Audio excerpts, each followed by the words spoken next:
In this video, we're going to go over the pronouns real quick. They're generally pretty easy, but some of them have more than one use, and I'm going to talk about those as well. First, let's just get some of the general meanings. Me is I or me. The only difference in English between I and me is how you use it grammatically, but the idea is the same, and the same goes for the rest of the pronouns below. Vi is you, li, he or him, she or her, ji, it, ni, we or us, ili, they or them. Oni usually translates as you, but it just means a person or people in general. You're not talking about anybody particular. There's one pronoun I didn't mention, si, but that deserves a video all on its own, so I'm not going to talk about it in this one. There's a couple things you need to know about you. First thing is that vi is singular, plural, formal, and informal.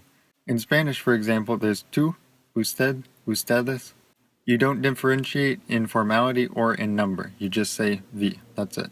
Which brings me to my next pronoun, si, which appeared early in Esperanto, but Zamenhof took it out almost immediately. It is not part of the language. It is very rarely ever used or taught. It's just a historical footnote. Normally, I wouldn't have included it in this video, except that learners often ask about it. The difference between vi and oni is that vi refers to the person or people you're talking to, and oni doesn't. It just means people in general, not anyone specific. For example, where were you today? I'm specifically talking about you, versus saying you need a PhD to be a doctor. I'm not specifically talking about you, I'm just saying people in general. Li means he or him, but it's also commonly used to reference a person whose sex is irrelevant or unknown. I don't mean the person doesn't identify as either gender, I just mean we can't tell or we don't know. Mi ne ŝatas mian estron. I don't like my boss. Kiel vi ne ŝatas lin? Why don't you like him? I have no idea whether it's a man or a woman, and it really doesn't matter. Ji means it, but it's also used for animals, generally not pets though, but for livestock and wild animals and such, even if you know what the sex is. If you're talking about your pet, generally you would use he or she depending on whether it's a male or a female. Surprising for many people, you also use it for babies too when they're really little and they're still at that point where they don't really look like one gender or the other. Which is nice because you can avoid embarrassing yourself or insulting someone by calling their baby by the wrong gender.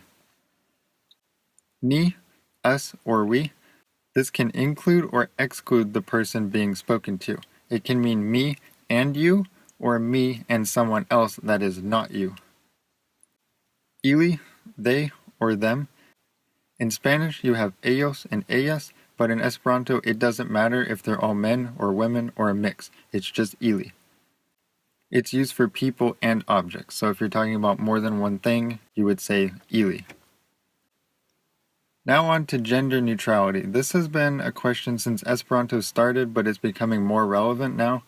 As of now, there isn't a standard word for people who don't identify as male or female, but there have been some proposals like ri or shli, but they're hardly used.